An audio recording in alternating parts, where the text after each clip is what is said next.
Welcome into the Cowboys Report. I am Tom Downey. We are inside of a couple days away, I should say, from the NFL Draft. I'm sure we'll have plenty of draft questions on today's mailbag. We begin, though, with a super thanks because we will always hit these on the next live show once they can come in. So, Michael, love the show, Tom. Watch you guys every day.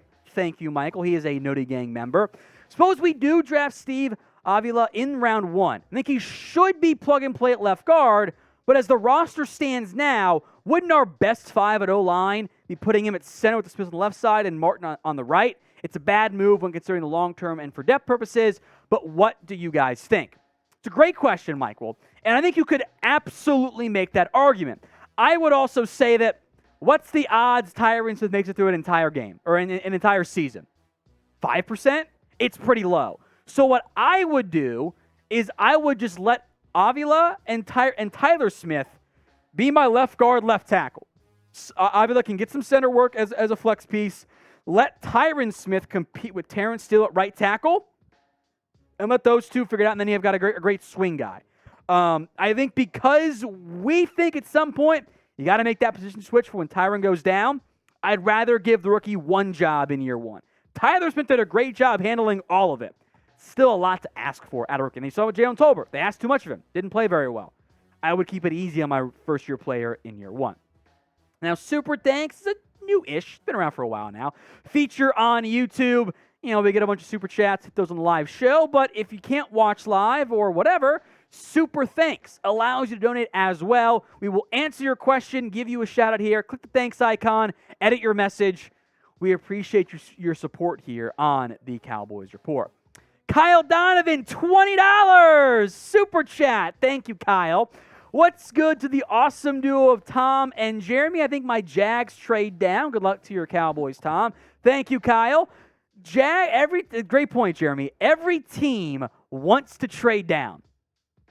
Finding a team to trade up is the tricky part. I think the Jags would love a player to help their pass defense. Could be an edge rusher. I think Lucas Van Ness makes some sense. Maybe a corner, which some of the Cowboys could have their eye on in round 1. But thank you very much, Kyle. Protect the Sun 1. Tom, are you a draft one of every need guy or turn a weakness into a strength like 2 DTs, 2 O-line? Because best available is never a lower philosophy. It's not. It's BPA at a position of need. I think you also want to juggle the balance, right? Like you're not just going to go 5 straight linemen unless your offensive line is, you're restarting your franchise and you haven't had, you have nobody. But it's always a balance act. You won't always take the best player straight up on your board. Cowboys didn't last year. Lewis Cine, if you believe the version of their leaked board. I don't know if that was their real board or if it was just one of their boards or one of the scouts' boards maybe. Lewis Cine was their highest graded player, but they needed the offensive lineman, so they took that guy. I don't necessarily want to take back-to-back just to make it a superstar strength, but it's always a balancing act. It's a great question, great philosophical question there, Protect the Sun.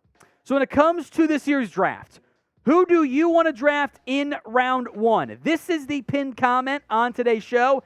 If the ad break comes here on YouTube, take advantage of it. Head down there. Get your votes in who you want to take in this year's NFL Draft in the first round. Grant Rainwater, $10. Trenton, Simpson, Keeanu, Benton, Julius, Brents, or Kelee, Ringo. I've got, in order, Trenton Simpson, linebacker from Clemson, Kelee, Ringo, corner from Georgia, Keeanu, Benton, DT from Wisconsin, Julius, Brents, cornerback from Kansas State.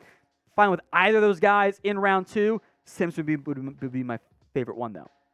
King Chamberlain. Are there any XFL players you're interested in? Unironically, Ben DiNucci should get another shot in the NFL. He should.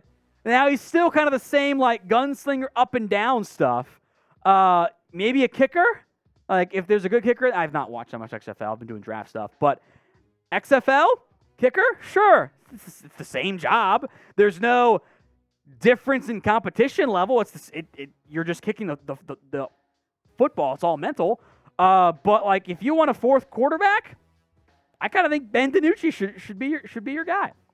From Mark, Tom, I've said we need improvements at positions, not huge stats. That's what guards out there. We'd instant upgrade at guard, center, DT in round 1. Aloha, Jeremy. Thank you, Mark. I'm thinking guys like, Steve Avila, Osiris Torrance, maybe John Michael Schmitz. Maybe I think you can find a role in year one for guys like Calijah Kancey, Mozzie Smith, and maybe Brian Brzee is a hit. He just scares me. But I would say the guards give you a better chance with the way the board would shape out.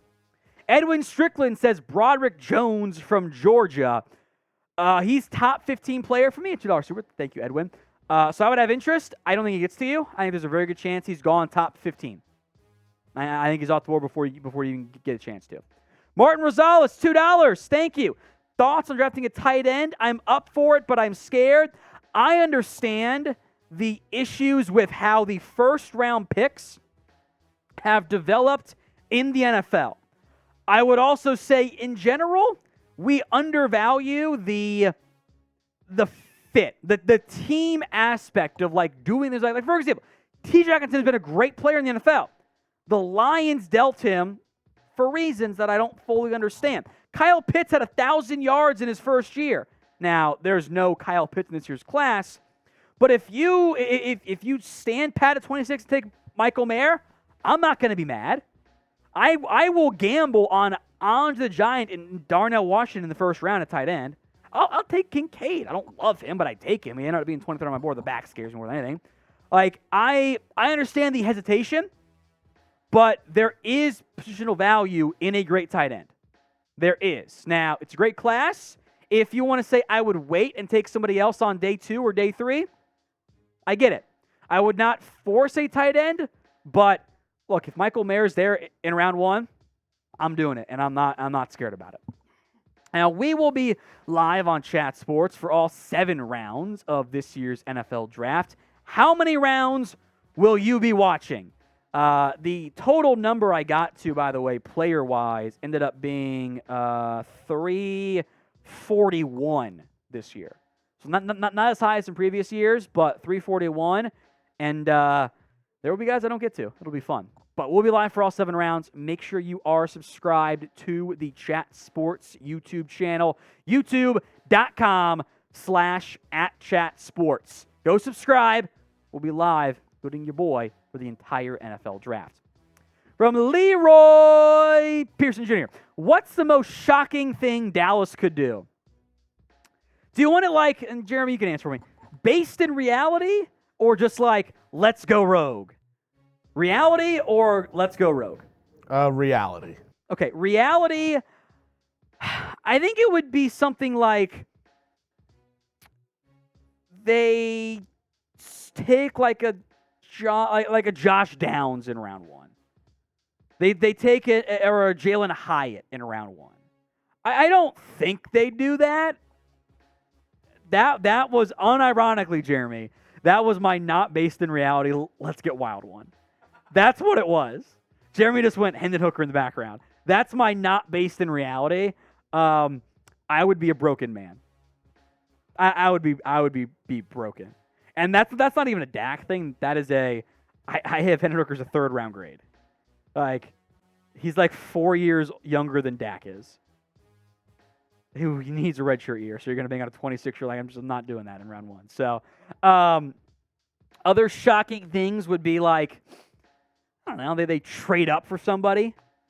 I think that's in the end. So, I think Dallas is going to stand pat, let the board fall to them, but we'll see. I think it's going to be a weird draft.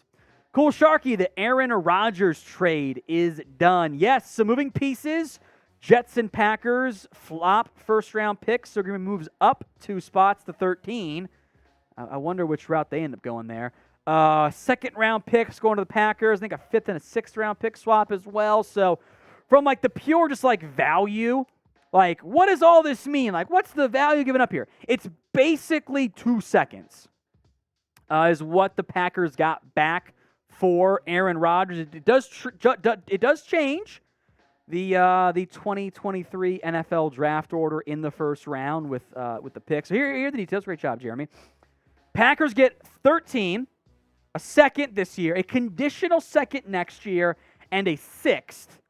And the Jets get 15 this year and a 5th with a 6th going back. So you're trading down in round 1, you're moving up into the 5th round. It's basically the 2 seconds with some differing values on how high those 2 seconds round picks are graded. So I think that's the earlier of the Jets' 2 seconds, I believe. But yeah, Rodgers is finally, at long last, a Jet.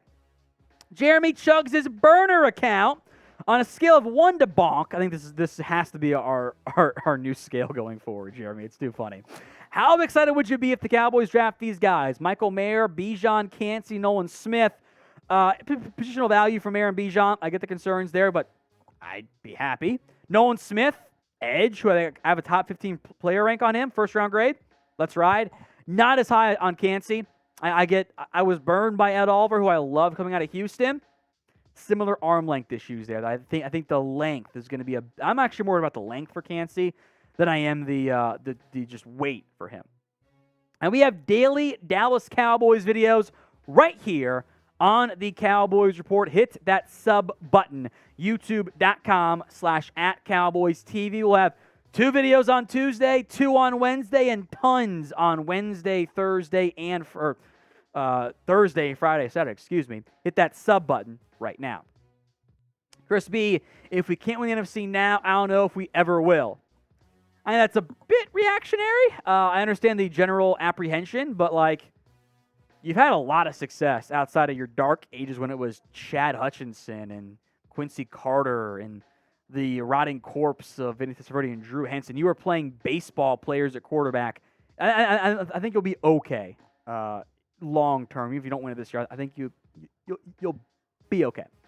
Eric Palma, hi from New Mexico. What's the % chance we trade up? Thank you, Eric. This is Eric's first super chat, by the way. Thank you, Eric. 10%? 15%? If someone starts sliding, and I think you could maybe include Bijan, I could see getting up to pick 20 or 21, Seattle wants to move down. I know that. But I also think Dallas is far more inclined to just stay at 26. Martin Rosales, please know Brian Brzee, he sucks. Nightmare scenario. He scares me. Brzee is a fantastic athlete, and we talk about, in general, reasons why a player didn't produce and excuses. Reasons are understandable. Maybe it's just you're raw or whatever. Excuses, not great. Brian Brzee having an infection that cost him 45 pounds of water weight this year, his sister dying of cancer, those are all reasons why he wasn't that good this year. We've seen flashes, but it is far more upside than provenness. That's why I don't have a first round grade. I'm on why he is 42nd on my board. Could make me look really dumb. Hope that would be the case if you took him, but he does scare me. So in line of that question, who do you want to not draft in round 1? Who do you want to not draft? It works. Who do you not want? Who do you want to not? It's the same thing in the end. Who do you not want to take in round 1? Sound off in the comment section. Edwin Strickland, $5. Is Noah Sewell the best linebacker to stop the run? I think I'd put Jack Campbell in there. I do think Noah Sewell's best trait is his run stopping. I have a 4th round grade on him. He wasn't that good this year. He said he was trying to do too much, so it's fine. He's a thumper. In the end, he's a throwback. He's 6 foot 240 or something. I'll double check the exact size here in a moment. But I think if you get him on day 2, sure. But I think Jack Campbell's a better pure run stopper. 6'1.5", 246. So yeah, he's a big boy there. John Tattershaw, any D2 players that catch your eye? Tucker Kraft is FCS out of South Dakota State. If we are counting just D2, Shepard's got some kids this year. Tyson Bagent, the quarterback. Joey Fisher, the offensive lineman. Ronnie Brown, not that one. The running back, ironically. They stand out. If we're talking FCS guys, both Dakota State kids. Tucker Kraft from South. Cody Mauk from North. I had one sleeper, Marte Mapu from Sacramento State. Was pretty high up on my board. He's kind of a linebacker.